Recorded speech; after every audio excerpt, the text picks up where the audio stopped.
इस चैनल पर आपका बहुत बहुत स्वागत है। मेरा नाम आनंद है और आज हम बात करेंगे ग्राफिक्स से रिलेटेड कुछ कंपोनेंट के बारे में और कुछ ऐसे फंडामेंटल थिंग जिसके बारे में हमें पता होना चाहिए। एक बहुत इम्पोर्टेंट जो ग्राफिक्स है, जो किसी भी एडवर्टाइजमेंट और किसी भी डिजाइन्स में काफ़ी मेन रोल प्ले करता है, वो है कैनवास। जब किसी भी डिज़ाइन मेकिंग का जो हमारा प्रोसेस होता है, वो कैनवास से रिलेटेड जो भी चीज़ें होती हैं, जैसे कि हम किसी पेज का न्यू टाइटल बनाते हैं और लेआउट बनाते हैं, और कुछ ऐसे स्टाइल होते हैं जो हम ग्राफिक्स के थ्रू डिस्क्राइब करते हैं। लाइक एक स्टोरी मेकिंग करते हैं जो डिज़ाइन के अंदर शो होता है। कैनवास में क्या होता है कि उसका जो लेंथ और विड्थ की जो साइज होती है और जो उसमें ग्राफिक्स होते हैं, वो चीज़ें डिफ़ाइन होती है। जैसा कि अगर हम HTML की बात करें तो HTML में जो वैल्यू हम डिफ़ाइन करते हैं, जैसा कि कोई हमने एक रेक्टेंगुलर डिफ़ाइन किया, लाइक 3/6 का, तो 3/6 की जो हमने एक रेक्टेंगल लाइक एक आर्टबोर्ड क्रिएट किया, तो उस आर्टबोर्ड में क्या होता है कि हम अपना जो भी कंटेंट होता है उसमें हम फिल करते हैं। जो भी चीज़ें हम उसमें अलाइन करते हैं, जैसे कि कंटेंट होता है, इमेज होता है, और भी जो हमारा एलिमेंट है डिज़ाइन का, तो उसमें हम प्लेस करते हैं। तो HTML में क्या होता है कि हम वैल्यू डिफ़ाइन करके एक कैनवास को जनरेट करते हैं, और एक होता है कि हम सॉफ्टवेयर के थ्रू जो हमें कैनवास चाहिए, जो रेक्टेंगल हमें डिफ़ाइन करना है, वो हम डिफ़ाइन करके डिज़ाइन की मेकिंग करते हैं। बट इससे पहले क्या आता है कि यूज़र एक्सपीरियंस जो होता है, वो हमें पता होना चाहिए कि कौन सी एलिमेंट क्या है और उसका इस्तेमाल हम डिज़ाइन के अंदर क्यों करते हैं। तो जो प्रोडक्ट, जो कंपनी अपना कमर्शियल ऐड बनाती है,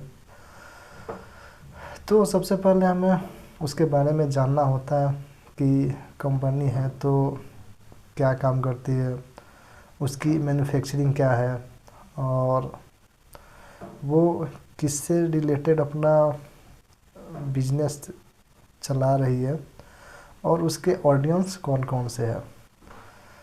तो उसके हिसाब से हम क्या करते हैं कि ग्राफिक्स एक जनरेट करते हैं, ताकि ऑडियंस जो है उस कंपनी के जो प्रोडक्ट है ज़्यादा से ज़्यादा कस्टमर बने, और उस कंपनी के जो भी रिक्वायरमेंट है, लाइक एक ऑडियंस का माइंड रीडिंग करना होता है UX को।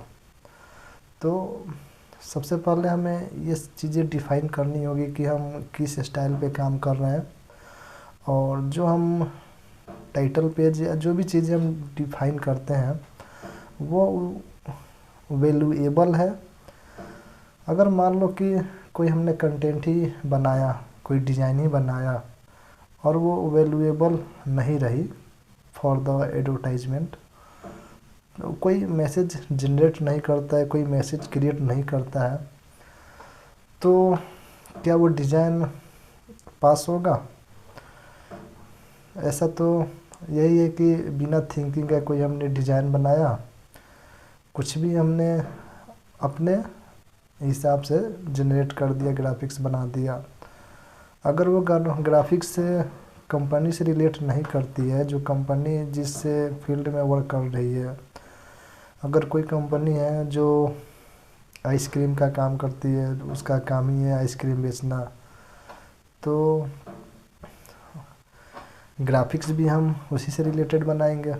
और कोई कंपनी है जो पब्लिशिंग का काम करती है, बुकें बनाना जो उनका काम होता है, तो जो उसमें हम ग्राफिक्स मेंशन करेंगे, जो हम ग्राफिक्स उसमें डिफ़ाइन करेंगे, वो पब्लिकेशन से रिलेटेड ही होगा। अगर कोई कंपनी है जो एडवर्टाइजमेंट का ही काम करती है, कमर्शियल एडवर्टाइजमेंट बनाती है, तो जो कमर्शियल एडवर्टाइजमेंट कंपनी बनाती है, तो हम उसके बारे में about the information of the company, then I will define the graphics into the design. तो इस तरीके से कुछ एलिमेंट्स है, कुछ फंडामेंटल थिंग्स है जिसके बारे में हम चीज़ें समझते हैं, और जो इन्फॉर्मेशन होती है कंपनी से रिलेटेड उस पर हम वर्क करते हैं। और जो फुटर पार्टीशन होता है, जो इन्फॉर्मेशन होती है ऑफ द कंपनी, उसको हम फाइंड करते हैं, देन अपना प्रोजेक्ट शुरू करते हैं। तो ये कुछ बेसिक सी ग्राफिक्स था, बेसिक सा कैनवास था, जिसके बारे में हम चीज़ें जिसके बारे में उसको विश्लेषण किया और हमने समझा। आप सभी का बहुत बहुत धन्यवाद, बहुत बहुत आभार।